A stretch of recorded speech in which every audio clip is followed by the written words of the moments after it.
Good afternoon, and welcome back to this edition of The Pulse. My name is Connor Sundit, and I think I speak for everyone here at Spokane Talks that we are very excited to have you with us. We have a few wonderful segments to get to today, but first, it's time for What's Up Spokane.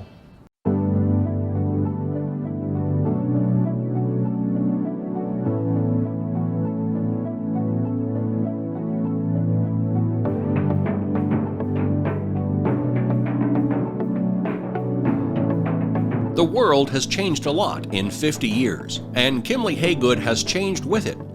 We still provide our customers with the highest level of service, whether it's financing, construction management, property management and maintenance, leasing, or sales. Our team is here to help you make the best decisions with your real estate.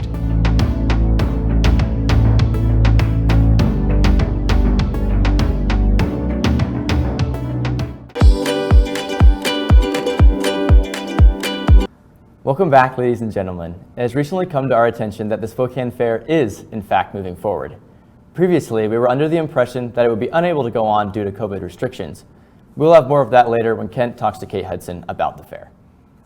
This past week, weather has fallen out of the high 90s into a much cooler 80-degree range. This week should rise a bit more, but after the weekend, it starts falling back after that. This, in turn, lends itself to a nice day at the ballpark to watch the Spokane Indians. The Indians defeated the Tri-City Dust Devils by a score of 7-5.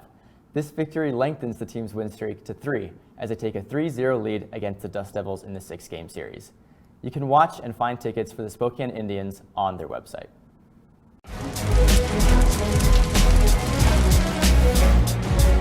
Well, this is Bloomsday in Spokane. We got about 40 firefighters and their friends and family handing out 40,000 cups of water as the day goes by.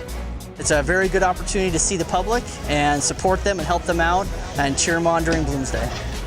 It's one of the best things about Spokane is that we have these major events and the whole community comes together not just to participate but to volunteer and show that they really care about our city and making our city look great. This type of an event really is emblematic of Spokane because so many people get involved. We have 50,000 people probably running this race. Always has been a very huge event.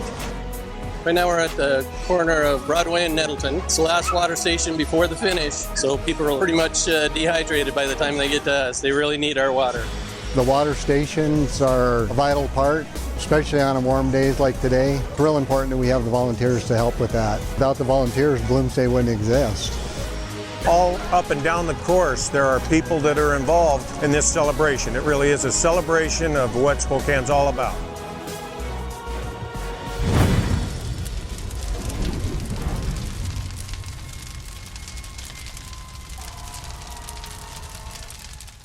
At Wendell, you are respected, you are valued, and we have an experience tailored to fit your lifestyle. I'm Nick.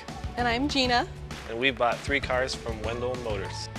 Throughout the day, I just kind of would get updates, texts, phone calls, and I was actually really impressed with how my wife was taken care of.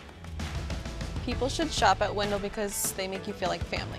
For your tailored experience, come see us at Wendell at the Y or Wendell.com.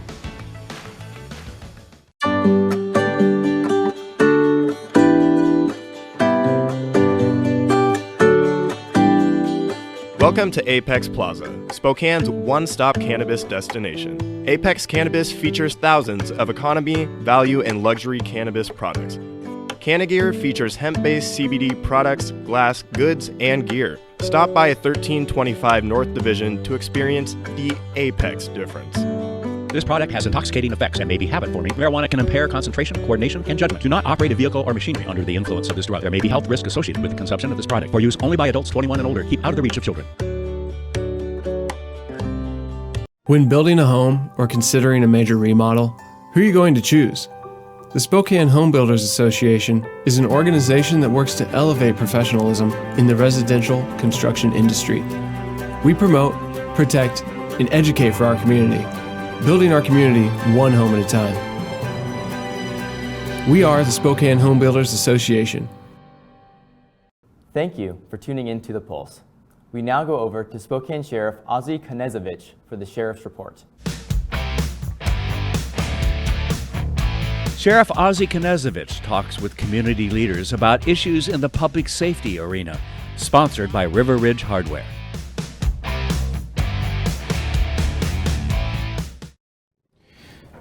How you doing today? This is Sheriff Ozzie Knezovich with the Sheriff's Report.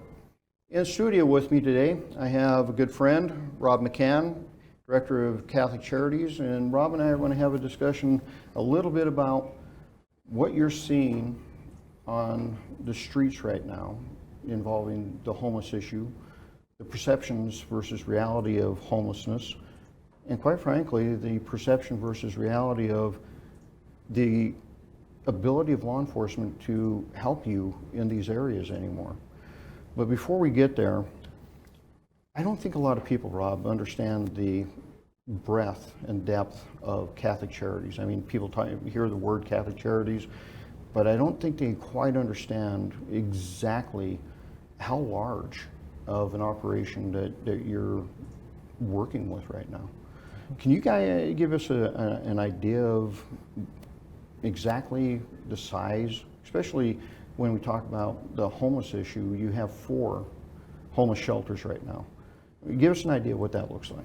Yeah, I mean, that's a good place to start. A lot of it, same with law enforcement, you got to debunk myth versus reality. For Catholic Charities, we actually cover the whole eastern side of the state. So everything from the Oregon border to the Canadian border, everything in between. We have about 350 staff, about 58 locations, and serve about 75,000 different people every time. So if you come to the House of Charity for lunch every day all year, you only get counted once in that 75,000. But most people, when they hear Catholic Charities, they just think House of Charity, homelessness, shelter. That's partly a factor of media, partly a factor of social media, but the reality is it's the smallest part of what we do. Of those 75,000 people that we serve every year, only about 1,200 of them have anything to do really with homelessness. The rest are seniors, families, the disabled, veterans, farm workers, just people in need, people living on that intergenerational poverty edge all over Eastern Washington, small farm towns, bigger cities. Spokane obviously is a central place, but we have about 1,400 units of housing for seniors, families, veterans, disability individuals, and homeless people. And those are all over the eastern side of the state, but a lot of them obviously are in Spokane. We have a lot of programs that people don't know about because all we talk about is the House of Charity and homelessness, but we do mental health counseling, childcare for 240 kids, senior services, we do immigration legal services, we do emergency assistance, we do all kinds of programs for kids and families that I never get to talk about because all I talk about is homelessness. But the reality is homelessness is the sentinel issue of our day. It was the #1 issue in the elections last year. It's going to be the #1 issue in the elections this year. And quite frankly, I'm happy about that. I've been at Catholic Charities 21 years. I've been waiting for an issue of intergenerational poverty like homelessness to be the top issue for years, and it's a good thing. Even though the dialogue is hard and we don't always agree, and sometimes people get super angry about it, it's a good dialogue and it's an important one. But the work we're doing at Catholic Charities, often a lot of the work becomes similar to what you struggle with, which is demystifying, debunking untrue things about what we do.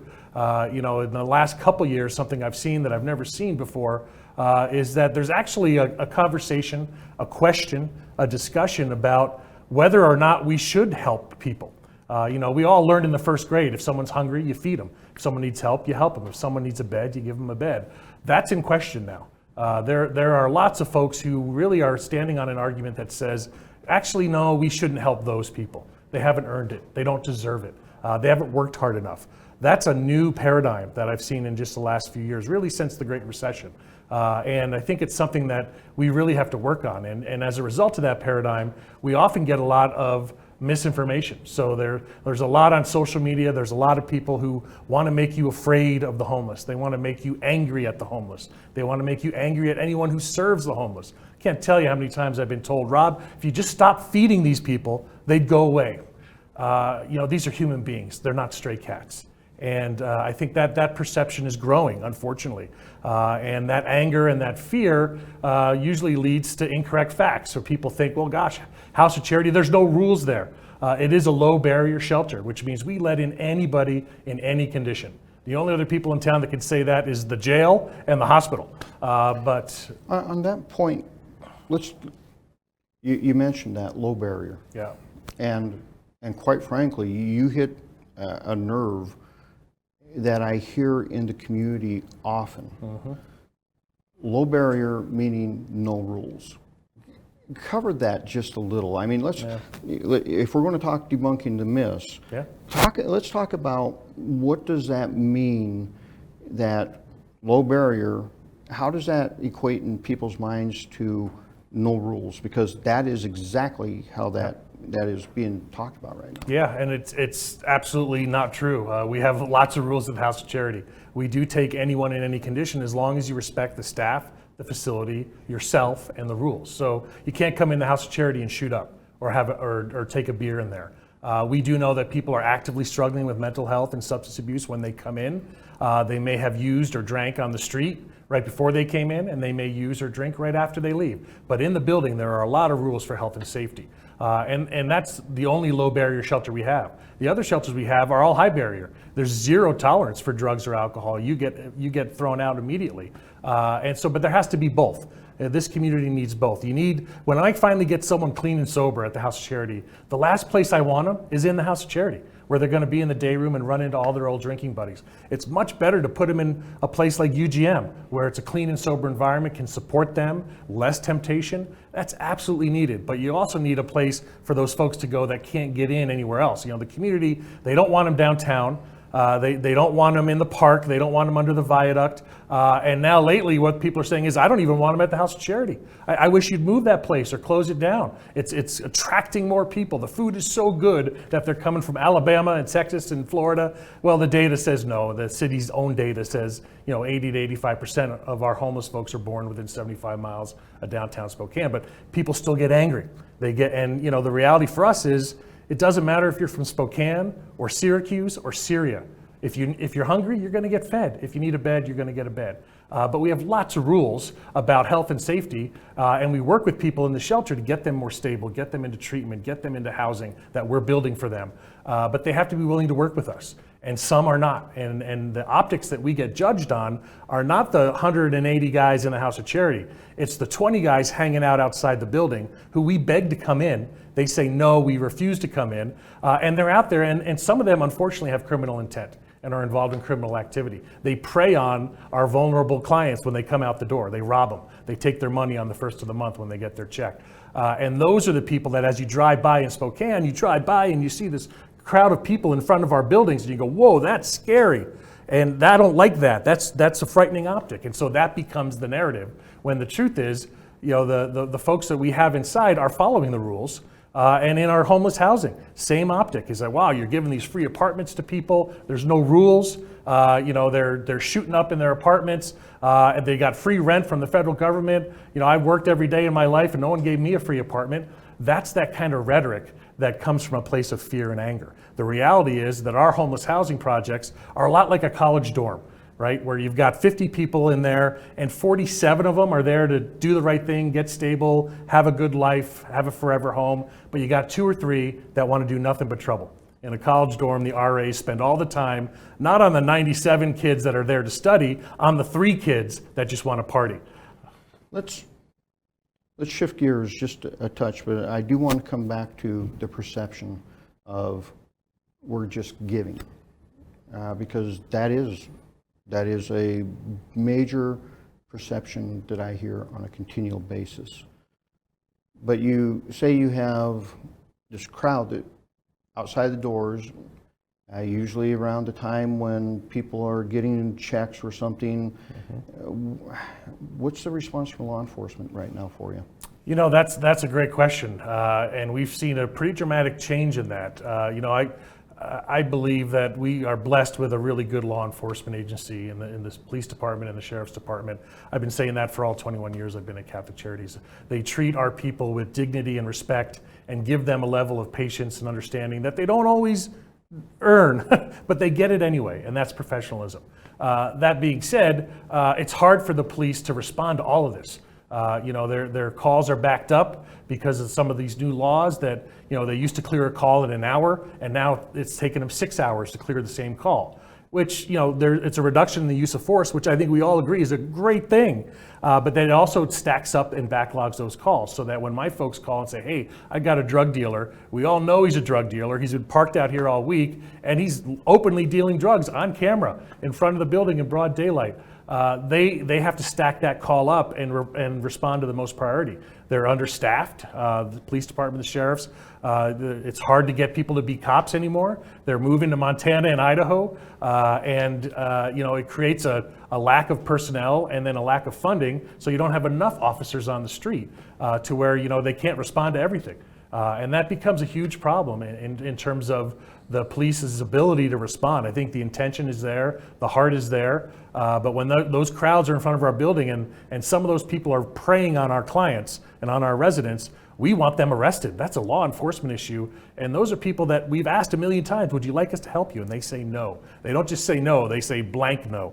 And for those people, after you ask them 20 or 30 times and they continue to engage in bad activities, we need an intervention there. And my staff can't do it. And really only law enforcement and the judicial system and the court system can do it. But there are lots of resources like community court and other places where they can go and start to stabilize their lives. Even the ones that are engaged in bad activities, we want to try and help them too. We love everybody, but we also have to have love and respect for our neighbors and for downtown business and the economy and tourism and restaurants and hotels. We need that to have love and respect too. So we have to try and be good neighbors.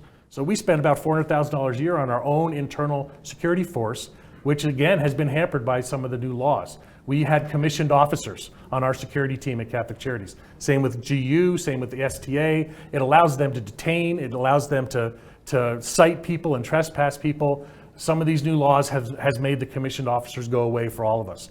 And when the commissioned officers on our team were in effect, we reduced calls for service to the SPD by 50%. And now that we've lost the commission, those calls now are going to double. And of course, they don't have as much time and as much resources as they used to. So it's a real struggle for them and for us and for our residents and clients. I don't think a lot of people realize that the laws that were enacted, these reform laws that were enacted, they may have been enacted for good intent. I'll debate that with some of the folks and some of the things that they've done in reference to that, because they never used any quote unquote science behind what they have done here. Part of what they've done though is created a series of laws that across the state you can't get two attorneys to agree on what the law actually says. There are agencies that are looking at some of these new laws that say, well, we can't commission people anymore. We can't give limited commissions. We can't give special commissions, i.e. your security folks, because the new law says we can't. However, there's attorneys out there that say differently. CJTC has come out with a interesting guidelines on that, in which I shake my head and go, I'm not sure how that works. So it is a quandary out there. After the program, let's talk about the commission issue, because the county's taken a little bit different view of the commission issue. We might be able to help you with that aspect. But let's take one step back, going back to perceptions. Can you give us an idea of how many people you're able to actually take from the street, get them cleaned back up, get their lives straightened back up, and get them back into society, i.e. housing, job? Because I think that's the frustration I hear out on the street is, and in the community is, all we're doing is we just continue to feed them, but nobody's changing. The dynamic's not changing. And I don't think there's anybody that has a problem with giving a person a hand, but there's two models: just giving a person a hand or giving a person a hand up. kind of give us an idea of what the hand up aspect, because I don't think that they see that. I don't think that the people you're talking about that are starting to get very angry about the situation, I don't think they're seeing that the concept isn't just a hand out. Yeah. It's also a hand up. Yeah, that's a great point, and it's a great question. You know, everything we do at Catholic Charities is based on a real simple principle. Every human being is made in the image and likeness of God. And if that's true, every human being deserves basic dignity and respect. And so whether it's a hand up or a hand out, if it's about dignity and love, then it's something that's useful. But really all of our programs are about elevating people and transforming them. So we have entire staffs of people whose only job is to focus on those homeless folks in our shelter or on the street or under the viaduct and get them into mental health counseling, get them into substance abuse counseling, get them into the pipeline for housing. And that's our success metric, is how many homeless people are we getting into permanent, stable, forever homes. And with the housing shortage in Spokane, super hard to get an apartment for people with stable jobs and backgrounds. A homeless person is really only going to get an apartment if we build one that only he or she can move into by law, which is what we've been doing now for 10 years, is building a lot of apartments, which, by the way, makes people a little bit upset because you're building a lot of apartments for those people. And in many cases, they're getting Section 8 vouchers, which means their rent might be $0 a month. But the way that we help them is we measure everything. We have to measure metrics. We don't just give someone the keys to an apartment and say, hey, here's your free place with a kitchen, a bathroom, and a bed. Have fun. There's expectations that you are going to increase your stability. We've increased our residents' income by on average $700 a month, where it used to be zero, whether that's with a part-time job or getting some benefits they didn't know they were eligible for. But more importantly, stabilizing them from a mental health and substance abuse perspective. These folks in our shelter and in our homeless housing are the sickest people in Spokane medically that are in the hospital. They're the most fragile. And so we really have to surround them with a lot of medical care, a lot of social services, and these services are in every building. That's why we build these buildings this way. So there's mental health counselor, substance abuse counselor in the building, case managers in the building. And we measure everything. And as we move folks in, we have about an 85% success rate. Success is defined by you come off the street, you're that guy pushing a shopping cart, talking to himself downtown, panhandling, whatever, that you move into one of our apartments, we surround you with love and services so that success equals 2 years later, you're still there. You haven't gone back to jail, you haven't gone back to the street, gone back to the shelter. About an 85% success rate, which is really good. And people who don't engage in services that live in our building, they say, I don't want to talk to the counselor, I don't want to better myself. Then they get a couple chances, because we're about second chances for human beings. But after several chances, we give them an opportunity to say, unless you're going to engage in services, your housing could be at risk, and we have to take you back a notch to the shelter. And that works most of the time. But those services are absolutely essential. We obviously are feeding people at the House of Charity that are in a very tough spot. Some of them are not ready to stop using or stop drinking. Some of them are not ready to take that one medication a day that would make them stable. So we have them come in every day, and every day we ask them, are you ready today? Are you ready today? And they may say no for weeks or months or even years, but we're there every day. And we have to give them that offer. The last couple buildings that we filled with homeless people that moved in, they were on average 11.2 years homeless. So that's an average, which means there were some 20-year folks in there with the 3-year folks. 11.2 years on the street in homelessness, moving into a forever home, but there has to be that path. And so we have to build more housing. We have to have services that attract those folks in the shelter and say, we want to help you today. Are you ready to get help? You know, Rob, one of the things that I'm not sure people understand is you're dealing with an issue that, quite frankly, the state and even at the national level have basically walked away from. They've cut funding for. They've pushed it down to the local level, which is mental health issues, drug prevention, drug rehab. They have started taking people from the institutions, mental health institutions, putting them into group homes. If they fail at the group home, there's no such thing as going back to the institution. Mm-hmm. They fail at the group home, they end up on the street. Yep. You're dealing with that aspect. Mm-hmm. And you know, there are people out there that cannot function in normal society. They need that structure. They need that institutionalized structure to help them move forward. You're really filling that gap for a lot of these people. And I don't think a lot of people understand just how many people that you're serving have true mental health issues that are exacerbated by self-medication, i.e. drugs, alcohol. And this isn't a quick fix. Yep. There is no such thing as a quick fix on this, because they will be dependent forever in some cases. And we, society, state, have said, no, we're not dealing with that. Locals, you deal with it. We're not funding the institutions the way we were. Part of that is, I think, the perception that you are fighting right now is that, well, these are just people that don't want to. Mm-hmm. There's a significant amount of that 1,200 homeless that we have tried to get help. Yeah. And they don't want it. But what do you do with them? What do you do with that individual that doesn't want help? Put them in jail? I'm not so sure that that's the wisest move there is, because jail is for those who have broken the law.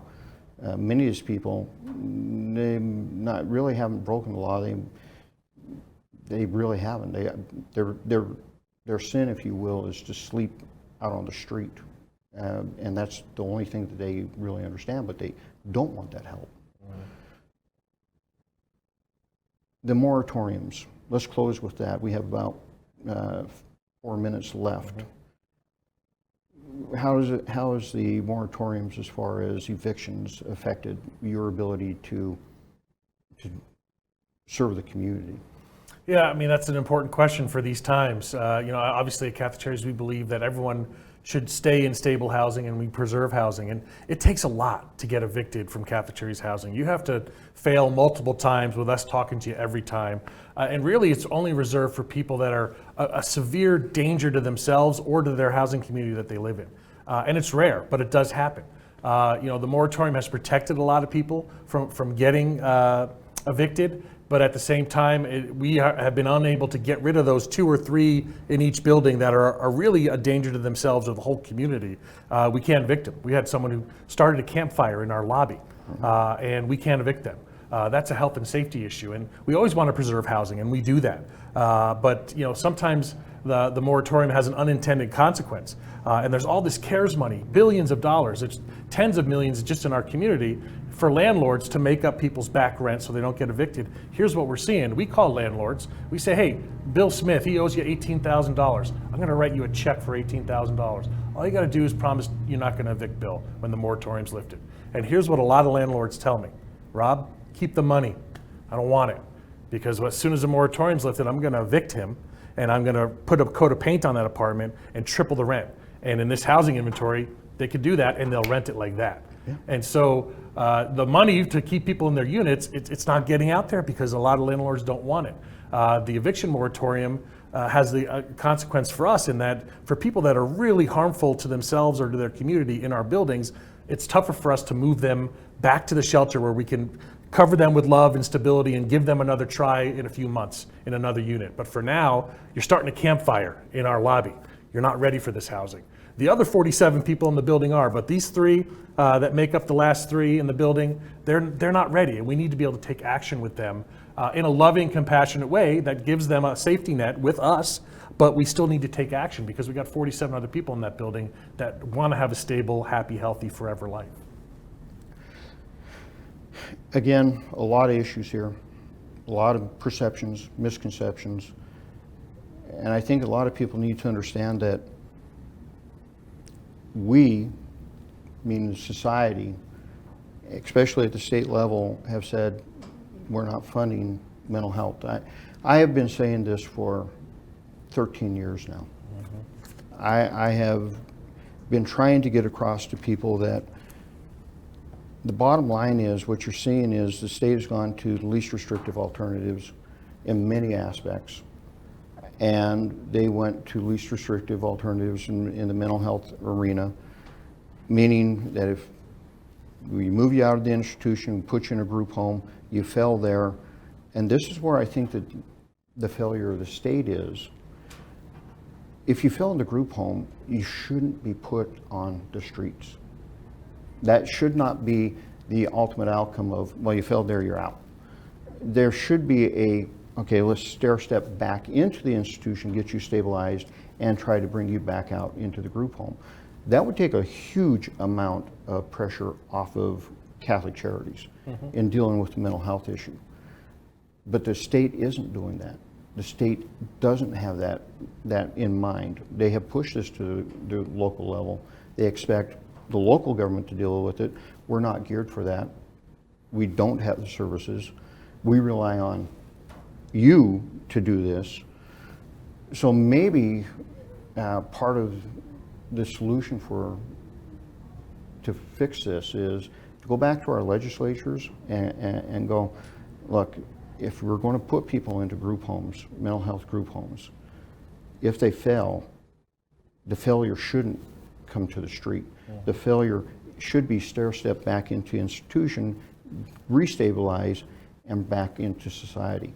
That, I think, would take a lot of pressure off of Catholic Charities. Well, keep in mind, our homeless population in our shelters and housing float between 85 and 95% of them are struggling from mental health and substance abuse issues. Yeah, and co-occurring at times. Co-occurring at the same time. One feeds the other. Right. So 85 to 95% of our people are struggling with this. People ask me all the time, if a billionaire came and gave you a blank check, what would you do? And they're surprised when I tell them it's not build more shelters or build more housing even. It's open Costco-sized mental health substance abuse facilities, Costco-sized childcare centers, so kids don't have adverse childhood experiences and end up on that path towards mental health and substance abuse self-medication. That's how you get ahead of this. Not necessarily by shelters and housing, although we need those things. If I had unlimited money, it would be mental health, substance abuse, and childcare. I say the same thing. If I had my opportunity, the next facility built in the state would be a 24-month drug and alcohol recovery for those who commit crimes, low-level crimes, get them into it, get their mental health issues, their co-occurring drug issues and alcohol issues sorted out, work on training for jobs, work on education. By the time they're ready to leave, stair-step them into stabilized housing with a job, and that's how you break this cycle. Upstream. Housing, Yeah. education, and a job. Yep. Breaks this cycle. Rob, thanks for coming in. Thanks for talking about these issues. Very important issues, very passionate issues, and I think that there are ways that we can work with our partners in Catholic Charities and other groups that are out there wanting to help and wanting to do the best that they can for people. But at the same time, the state has to step back up and help us not just continue feeding people into your systems that really should be in our systems. Yeah. Well, thank you for all you're doing too. Great talking to you. Great talking to you. Folks, this is Sheriff Ozzie Knezovich with the Sheriff's Report. Have a great day. Thank you for tuning into The Pulse. Join us now with Ken as he talks to Kate Hudson. Note that the Spokane Fair is in fact on. As more information came to light, we learned that the fair will go forward. With that in mind, enjoy the conversation. Kent Adams here with the Pulse of Spokane, and this is one of my favorite people and segments, and you'll see why in a few minutes. We were just talking before we started about how we feed off of each other, and Kate Hudson from Visit Spokane is here with me, and we're going to talk about some of the good things happening in the Spokane area, and a couple, at least one thing we know of that's been canceled for a while. We'll be right back. What? You haven't been to the library lately? Stop in today and see that the library is more than books. Spokane County Library District facilities feature on-site technology, including Wi-Fi, computers, and printers, as well as free use of meeting rooms. The Library District offers events and programs for all ages, from story times to career development and employer classes to Social Security workshops. Our staff is well trained and happy to help. Find out more about your library at scld.org. Welcome to Tom Sawyer Country Coffee. Tom Sawyer Country Coffee only roasts the finest organic coffee for our signature blends. Enjoy a cup at our coffee shop and local businesses and organizations across the region. I'm Tom Sawyer, and we choose the Pacific Northwest. We believe every person is created in the image of God with immeasurable beauty and worth, that people should not be defined by their present condition or past mistakes. We are all broken. We need each other. Healing for our brokenness begins with connection, with understanding how much we are loved by a good God. And with healing comes change, the potential for joy and meaning. No one was created for mere survival on the streets, for an existence blurred by mind-numbing substances. Each person is created with a purpose, a unique gift no one else can offer the world. Our job is to help them rediscover it. Real people, real change. Union Gospel Mission. Well, I said this is one of my favorite times. We used to do this the first Tuesday or Wednesday of the month, but sometimes that happens on like the 6th or the 7th, and part of the month and part of the activities are already happened. So, Kate, how are you doing? I'm doing well. So we're on the last day of August. Yes. Can you believe that? We start September tomorrow. Are you ready? I am ready. And you know what that means for you? Kids going back to school, Yay. right? It's the most wonderful time of the year. And that's because you're working at home, too. Yes, it makes things much more difficult. How when come you're I working. think you're not the only person that's been praying for this day? I think there's a lot of people in the same boat as me. Yeah. So, well, let's talk about what's happening and some things. You sent me the list yesterday, like you always do. And one of those things has been canceled. I know. Let's talk about that first. Okay. And that's the Interstate Fair. I know. 2 years in a row now. When I was putting this list together yesterday, I kept thinking we should give a caveat before we go through it that a lot of these things could end up canceled by the time they happen. Yes, because people we've see got a month our programs long. later, Yes, too. Yeah. So keep that in mind, and obviously the Spokane County Interstate Fair has now been canceled. It was scheduled to start mid-month and do its usual 2-week run, and it's just, they've made the decision, like Hoop Fest and Pig Out, to cancel for the safety of the community. Yeah. So that one is canceled. So no more cotton candy. No, elephant ears. The livestock is what I love, so I'm bummed about that. But I'm sure there's a joke there somewhere, but I'll leave it probably, but we'll leave the jokes for later. Okay. We'll cancel it. We're canceling the jokes too. Yeah. Oh, okay. Yeah, they've been preempted. All right. Yes, COVID. Who is Ryan Niemiller? Am I Yeah, saying it close? I believe so. He is a comedian. Oh, okay. And he is coming to the Spokane Comedy Club September 2nd through the 3rd, which is this weekend. Right. He is apparently hilarious. I've never actually seen him in person, but he calls himself the cripple threat of comedy. Okay. He was born with ectrodactyly. I said that right. And so he's very self-deprecating with his comedy, and he tells stories about what it's like to be dating and his life in general. And apparently he is hilarious, and he's been on America's Got Talent. And I'll say it again, the comedy club we have in Spokane is Yeah. on the A-list. Fantastic. Around the country. It is. The I mean, comedians you can love talk to it. people across the country Mhm. that love comedy. They know about the Spokane They do. Comedy Club. It is very well run, very well managed, and so all the big names love to come through Spokane because it's a great experience. And I thought the Spokane Comedy Club, when it was down here, was just for our politicians, but apparently it's more than just that. But anyway, I know. Okay. Well, we weren't going to do jokes. Okay, that wasn't a joke. Well. It was a bad phrase. Okay, the Spokane Symphony, Labor Day. Oh, they're back? They're back, at least for now. And again, keep in mind. But they're outdoors, so they're there's a better outdoors. chance of them staying. And they were canceled last year, obviously. But this is the Spokane Symphony's sort of official season kickoff. Right.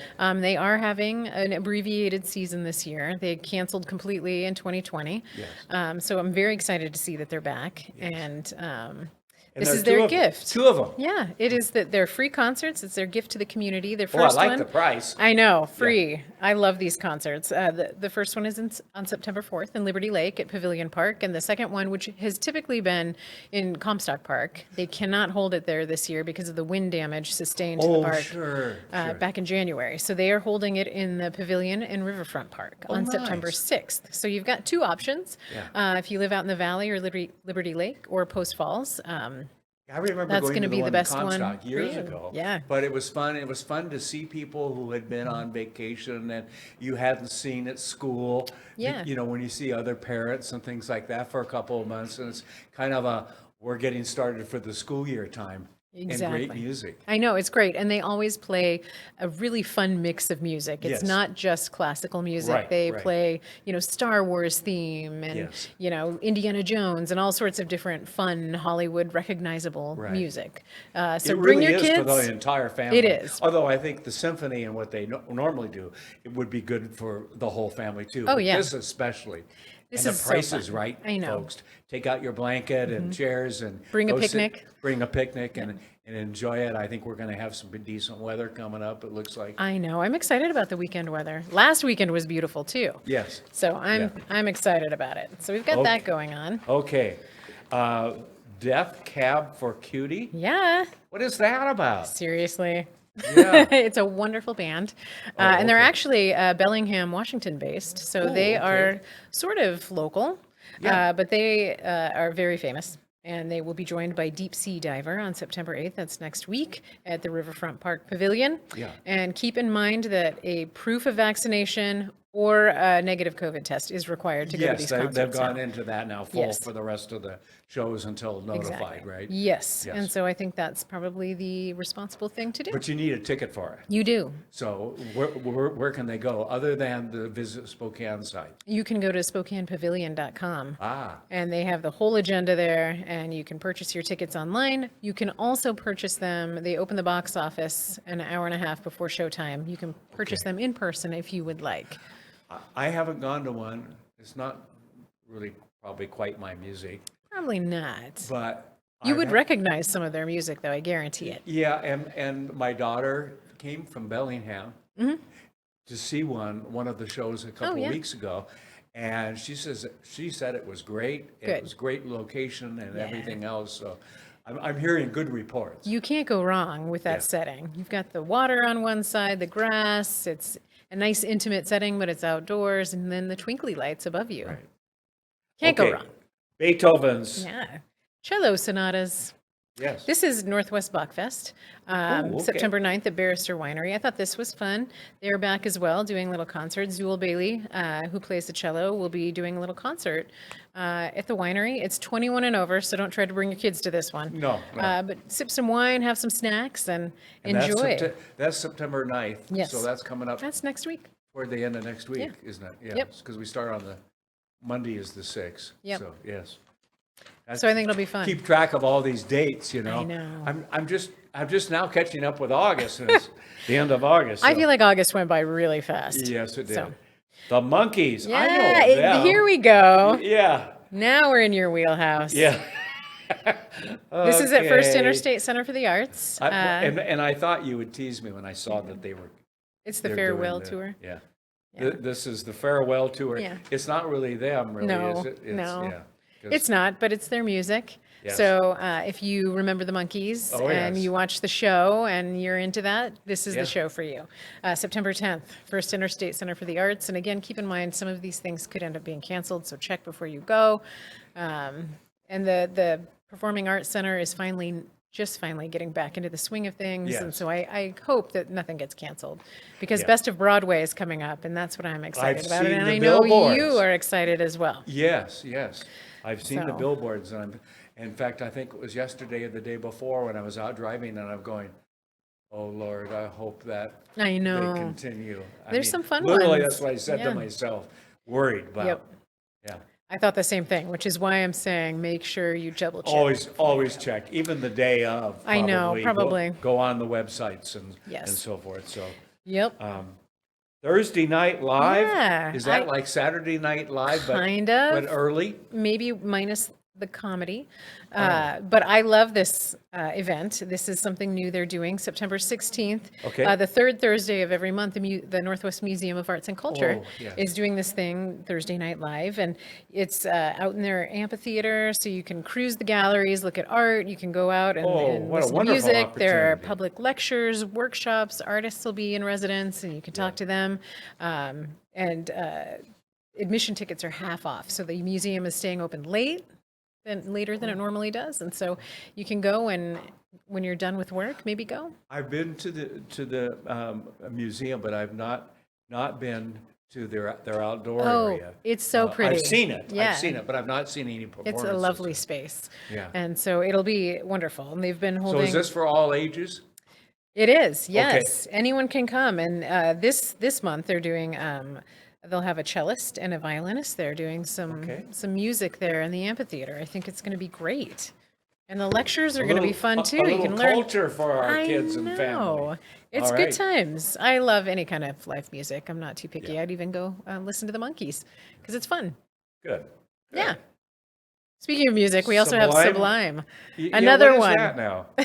Another band. Why do I know that? I know the name. You probably do, and you would recognize their music. Okay. They've been around since the 90s, and they'll be joined by Rome and Lifehouse. Okay. You probably would recognize Lifehouse music as well. So probably the music again too. Yep. And September 19th. You're not going to hum or sing any of this for me? Oh gosh, you don't want me to do that. No, You'll never ask me back. No one will ever watch again. I can't carry a tune. Yeah, well, if I force that on you, you won't show up next time. I know. And even if I did try to hum it, you wouldn't recognize it. Okay. They'll be here September 19th at Northern Quest Resort and Casino's outdoor venue. They have such a great lineup, and they've been adding more acts as the summer has gone on. Yes. And I saw Penn and Teller is now coming. Oh, really? Yeah.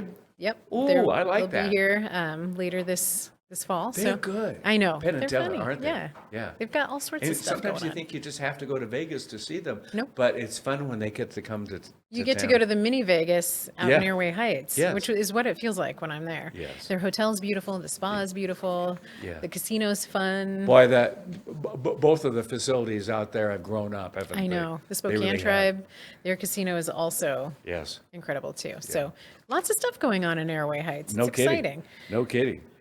The Greek Festival. Yes, I'm excited. Okay, I love the about Greek this, and Festival. I've never been there. What?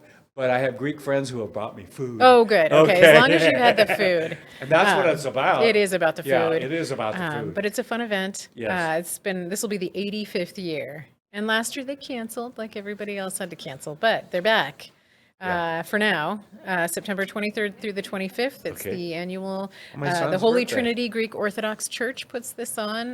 They're over behind North Central High School and right there on Washington Street. And it's such a fun event. They have dancing and their music. Oh, and such good food. And the orzo. I try to cook my orzo the way they do, and I cannot do it. It does not taste the same, and so I have to go and buy it. So will you go, or will you send Tom to get you dinner there? I usually pop in, and I like to stick around and eat in person and watch the dancing and listen to the music, and it's fun. They've been around for a long time. 85 years is a long time to make food. 85 years. That's 10 years more than I've been around. Wow. So that really is ancient. Yeah, it really is. Jeez. I know. Well, you don't have to go that far. Thanks for really in putting that emphasis there. Thank you, Kate. You're welcome. I know there's one place that everyone can get all of the information. And where is that? VisitSpokane.com. Yeah. We have our events calendar is up and running. There were 90 events listed for the month of September. Of course, I had noticed a couple of those events that were on there were already canceled, like Hoop Fest and Pig Out were still listed on there. So we're trying to keep up with the cancellations. Yeah. But just well, call just before like you go. last night canceling I the know. fair. I happened to see the posting, but if you didn't happen to see it, you're down the list to get. I know. I had a feeling it was going to happen. I did too. I wasn't surprised. No, I wasn't it's just surprised. Unfortunate that we're back here again. So hopefully they'll But be. we're building for the they'll be future back. when you look at the soccer stadium that's going in We and are. all of that. Yeah. And that's really going to, when we're really back at 100%, and we will be. We will. But when we get there, we're going to have an incredible downtown, and the feed off from that continues to resonate out in the valley and Yep. north and everywhere else. And some new restaurants have been opening up. Yeah, and it's great. It's fun time. Yeah. Yeah, I had the chance to go to Crave out in the valley last week, and it was so fun to taste all the food, and there were a couple of new restaurants there, and it was great. And I'll remind folks, two things. Give a little excuse to your servers who are often on overload because of low staff return and so forth, and tip. Yes. I used to do like 15%, and I'm doing 20 and above. Me too. Rounding it up, just because I appreciate they're putting up with me, number one. So, but not just me. They're trying to, serve sometimes with half a staff. They are. And they're working their fannies off, and I really appreciate that. Yes, I do too. Yeah. And it sounds like Inland Restaurant Week was a real success. Everyone was crazy busy. I tried making some reservations at some of the restaurants, and they were booked solid. Well, so that's a good sign. That's good news. I know, it's great news. Not for you, but good news. Good news for them. Yeah, yes. But definitely everyone is understaffed. It's going to be a while before we have service at the 2019 levels. Yeah. So one more time, website for full information is visitspokane.com. Click on the events, and you will Kate find the Hudson. calendar. You're welcome. All right. Thank you for having me. We'll see you in a month. I hope so. All right. Hopefully nothing gets canceled. Yeah, no, let's add things to Yes. this. See all of you next month. The economy is getting stronger. Banks are lending again, and interest rates are at historic lows. Now is a great time to buy your dream home. The caring and knowledgeable professionals at Homes for You have been helping people just like you for over 20 years. They take the time to listen to what you want and will help you find just the right home in Washington or Idaho. Real estate is what we do at Homes for You, 928-5782, or visit online at homes4uspokane.com. This is River Ridge Frame Shop, called Frame It Today, where we can take your art, customize it, and get it ready to hang on the wall.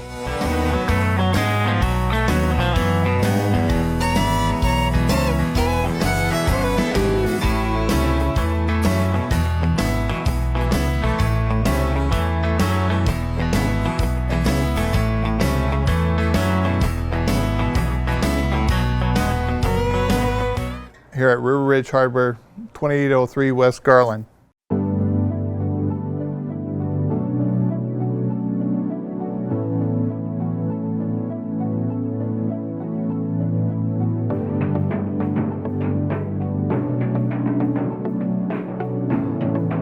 The world has changed a lot in 50 years, and Kimley Haygood has changed with it.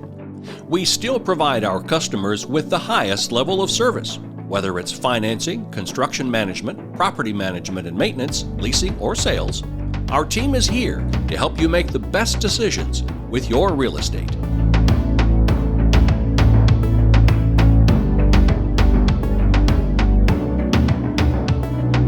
Weather in the inland Northwest can wear you down.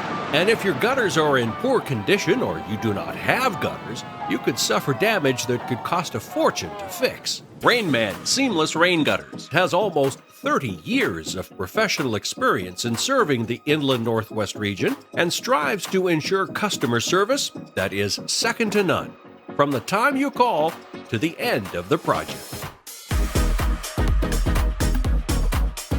Thank you for tuning into The Pulse. Back again with us today is Robyn Nance to talk to us about Teen and Kid Closet.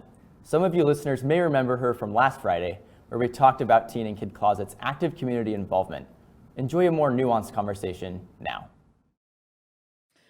Welcome to Business Talks. I'm Lonna Smith, your host, and we are into part 2 of our interview with Miss Robyn Nance. She is a newscaster on KXLY. You have seen her in the mornings on Good Morning Northwest with Derek and Mark Peterson. She comes into your homes at 5 o'clock in the morning. So early. I know, so early. I don't know how you do it. But we just talked about being in community and how you came into broadcasting and this amazing journey that you've had. So I'm going to flip the script. We talked a little bit about this. The media in today's culture. A lot of people are challenged with watching the media, trying to decipher between news and opinion. We know our big national broadcasting organizations, CNN, MSNBC, Fox News, and then you got ABC, NBC, CBS. And so people have come, it feels like people are not trusting the media because it doesn't feel like people, you're getting news, you're getting opinion. So it really, you look at a situation and you have to figure out where it's coming from somebody's personal experience.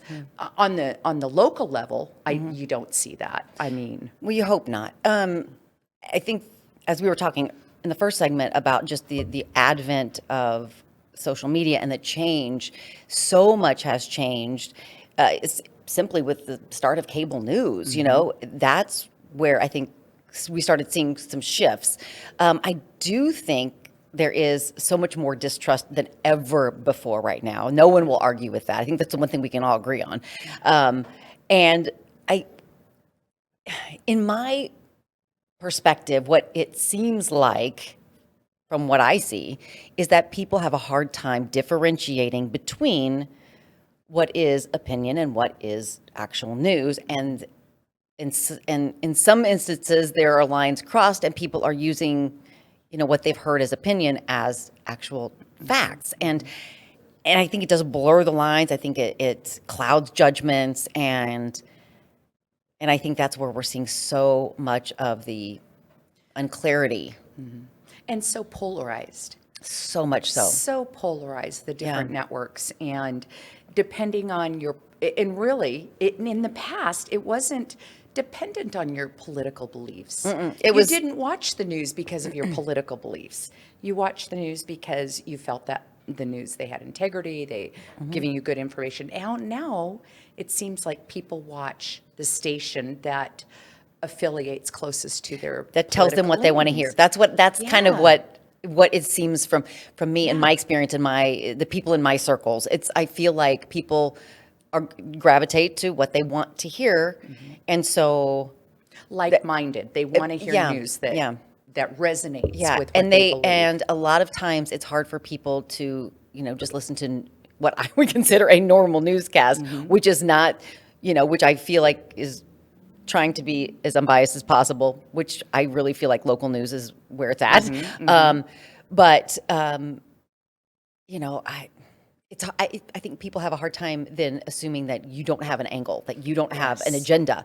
It drives me crazy because our agenda is facts, giving you the facts, breaking down the stories that our reporters are working all the time to bring you the best, most concise, clearest, you know.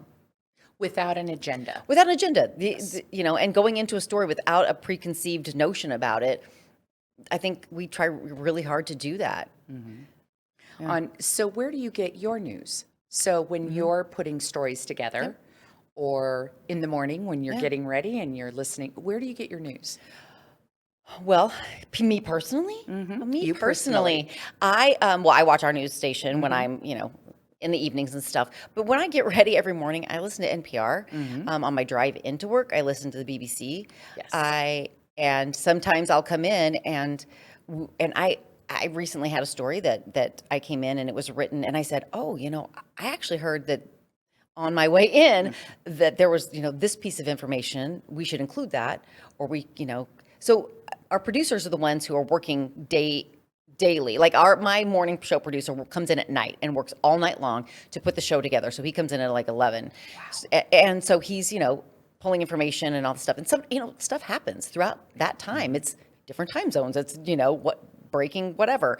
So he might miss something or he might just not have seen it somewhere. And so it's kind of good to have other, you know, sources.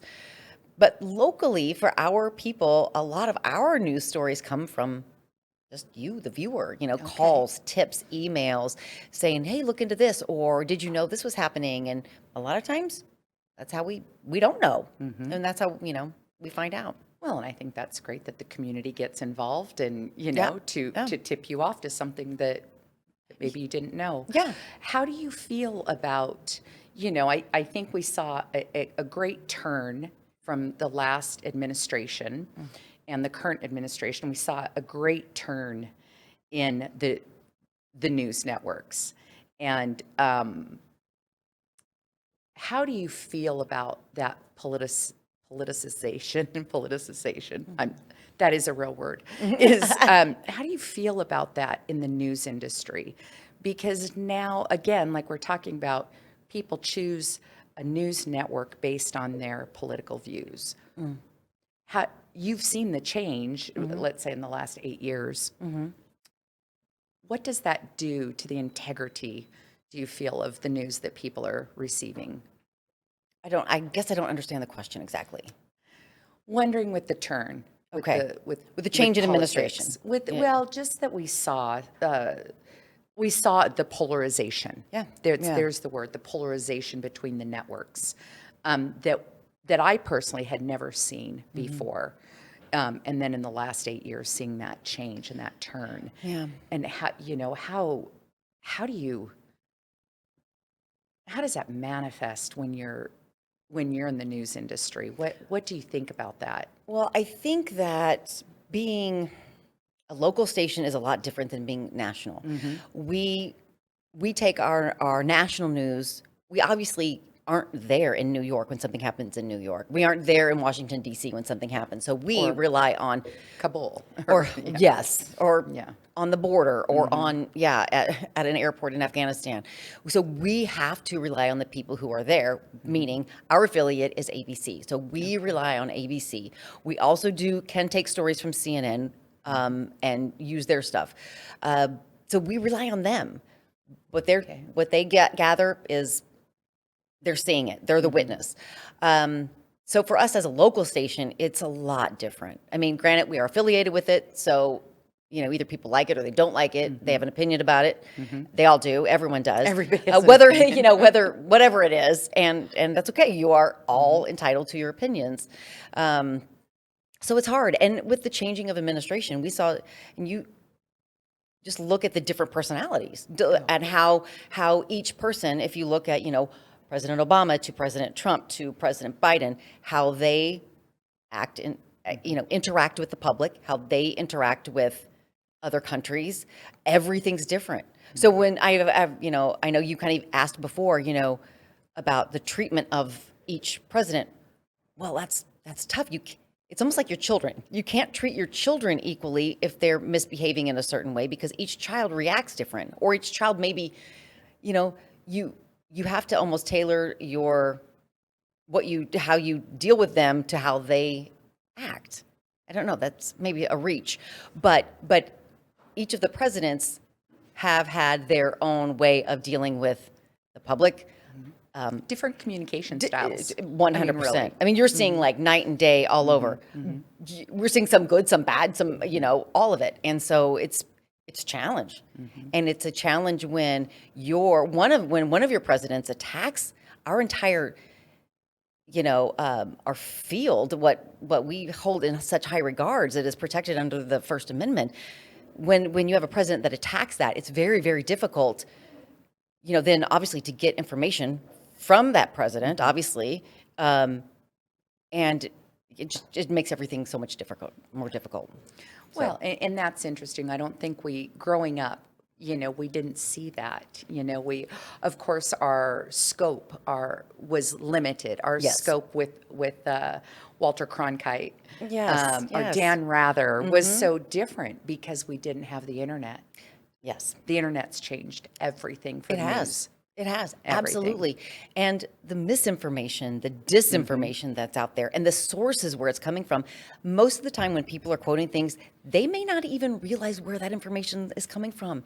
And it's hard to combat, when we're out there trying to, say the facts, say the facts, when we're talking about people who are in the hospital that are unvaccinated. That's not me making something up. That is the facts coming from our hospitals. It's things like that. And then when it's like, talking about the vaccines, and we're telling you what the medical community is telling us. They are the experts who are doing that. You know, it's not our opinion. It is what we're being told. And people, you know, have opinions about all of that stuff. And it's hard. It's really hard to just, you know, I think for people to just accept. That's what it is. Yeah. Well, and with the news, though, don't you think that's your job? You give the facts, and then each person receives it, thinks, processes it, and either, you know, it aligns with what information they know or experience they've had. You know, every one of us looks at the news through a different lens, our own personal lens. For sure. And our experiences. Yes. Yeah. And so, but going back to just where the media has, you know, people have stopped trusting the media. Well, and I think that's where you go. That's, well, and calling it, lumping everything as the media is problematic. We are news stations who have really high ethical standards. You can't lump us with the media being, you know, I'm trying to think of other places, but yeah, you're Rachel Maddows and you're Tucker Carlson's. It's not the same. You cannot lump us all in as the media, and that's very problematic. And because if you also say the media, you're talking about social media. True. And social media is it's insane. It's you know, craziness. It's you know, and people on TikTok doing bizarre things. That's media also. Yeah. So I think it's very, very dangerous to just say, you know, all in the same. It's convoluted. There's a lot of gray area now. There's just a lot of melding of, like you're talking about, the different sources. And I just hope people, and I know we have so many smart people out here, and I just hope that if nothing else, people will just stop and think about where they're getting their information. Okay. And then, and don't share something. And I constantly, even to my relatives, I'll say, well, if you'd have looked at the link of where, you know, look at the link of where that came from, or, you know, don't share that until you check this out. Yes. Go to, you know, look for other sources. Yes. And I know, because it's something, if it's sensational, you're like, oh my gosh, look at this. Blah, blah, blah. I'll share that because I want everybody to know that this craziness happened or this craziness could happen to you. Yeah. And then it's like, oh, wait a minute. Somebody in Russia made that up, and to get you fired up, to get everybody fired up, it's just very that easy. It's very true.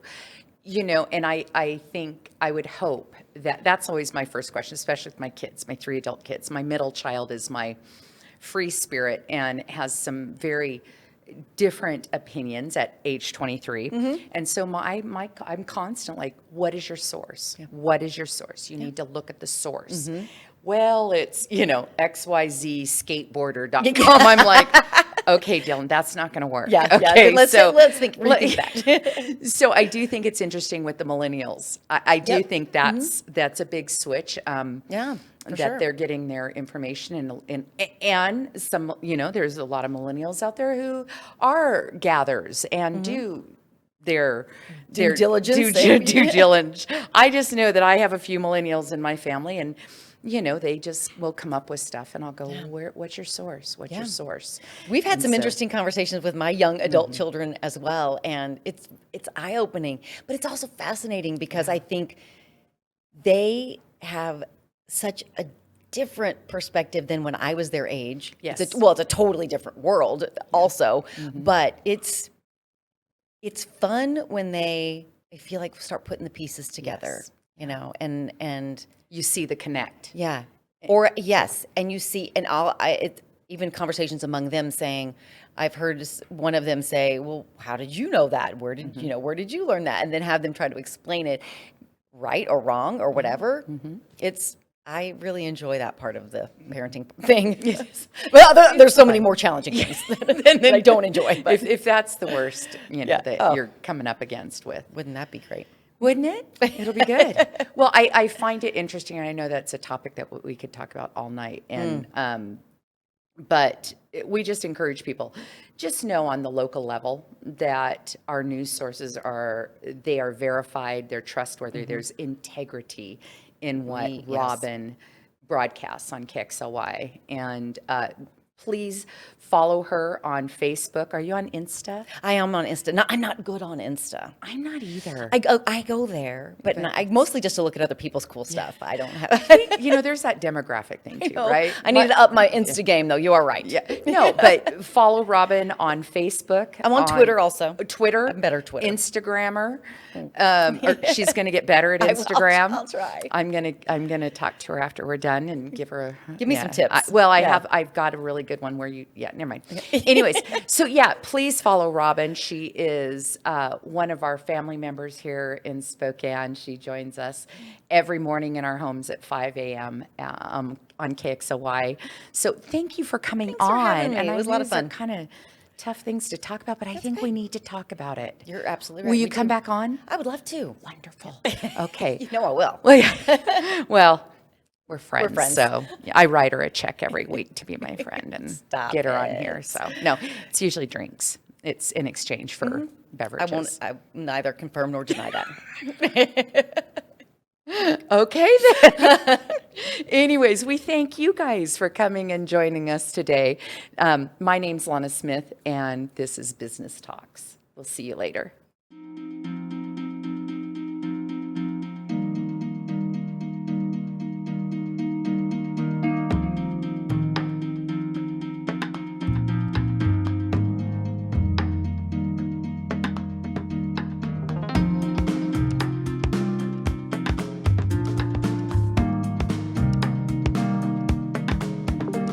Contact us today to learn how PowerView automation makes everyday living effortless. Starting a digging project? Before you reach for the shovel, you must click callbeforeyoudig.org, alerting your local utility companies to come out and mark any lines they have near your dig site. Protect our buried utilities and click callbeforeyoudig.org. Thank you for tuning into the entirety of The Pulse. We hope you choose to tune in again next time. Stay safe, and goodbye for now.